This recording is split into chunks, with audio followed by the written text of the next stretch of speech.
বাংলাদেশে কাঁকড়া ব্যবসা করতে ট্রেড লাইসেন্স নিয়েছেন ডোনাল্ড ট্রাম্প। আর বিদেশের ঠিকানায় রেস্তোরাঁ ও ডায়াগনস্টিক সেন্টার ট্রেড লাইসেন্স পেয়েছেন ইলন মাস্ক ও মার্ক জাকারবার্গ। শুধু তাই নয়, দেওয়া হয়েছে মডেল লাইসেন্সও। চাইলে এমন ভুয়া ই ট্রেড লাইসেন্স নেওয়া যায় ঢাকা উত্তর সিটি কর্পোরেশন থেকে। যাচাই বাছাই করার সুযোগ না থাকায় ভুয়া ঠিকানা ও কাগজপত্র দিয়েও ট্রেড লাইসেন্স বের করছেন অনেকে। গাজীপুর থেকে মোহাম্মদ আশরাফ হোসেন ডালির তথ্যচিত্র ডেস্ক রিপোর্ট।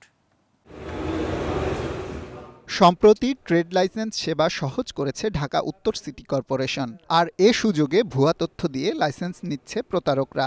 এখন খুব সহজে মার্কিন প্রেসিডেন্ট ডোনাল্ড ট্রাম্পের নাম দিয়ে বের করা যায় ই ট্রেড লাইসেন্স। এতে প্রতিষ্ঠানের ঠিকানা দেয়া হয়েছে রাজধানীর আফতাবনগরে, বাড়ির ঠিকানা তেজগাঁয়ের মণিপুরি পাড়ার। আবেদনে দেয়া জাতীয় পরিচয়পত্র ও মোবাইল নম্বরটিও ভুয়া। পাসপোর্ট ব্যবহার করা হয়েছে একজন চীনা নাগরিকের। এখানেই শেষ নয়, ফেসবুকের প্রতিষ্ঠাতা মার্ক জাকারবার্গ ও স্টারলিংকের মালিক ইলন মাস্কের নামে রেস্টুরেন্ট ও ডায়াগনস্টিক সেন্টারের ট্রেড লাইসেন্স আবেদন করা হয়েছে ঢাকা উত্তর সিটি কর্পোরেশনে। ব্যবসায়ীরা বলছেন, ট্রেড লাইসেন্সের ক্ষেত্রে সরকারের আরও সতর্ক হওয়া দরকার। প্রকৃত ব্যবসায়ী যারা, সেই ব্যবসায়ীদের মধ্যে অসাধু কিছু ব্যবসায়ীদের নাম ঢুকে যাচ্ছে, যে বিষয়টা আসলে আমাদের ব্যবসায়ী মহলের পক্ষ থেকে এটা কাম্য না। ট্রেড লাইসেন্সের কর্তৃপক্ষ, যারা ট্রেড লাইসেন্সগুলো প্রোভাইড করে থাকেন, সংশ্লিষ্ট কর্তৃপক্ষ, এনাদেরকে এই ক্ষেত্রে আরও সচেতন হওয়া দরকার। আমরা দেখতেছি অনলাইনে যেটা যেমন ডোনাল্ড ট্রাম্পের নামে ট্রেড লাইসেন্স হয়ে যাচ্ছে, যার বোকার নামে হয়ে যাচ্ছে, ট্রেড লাইসেন্স হয়ে যাচ্ছে।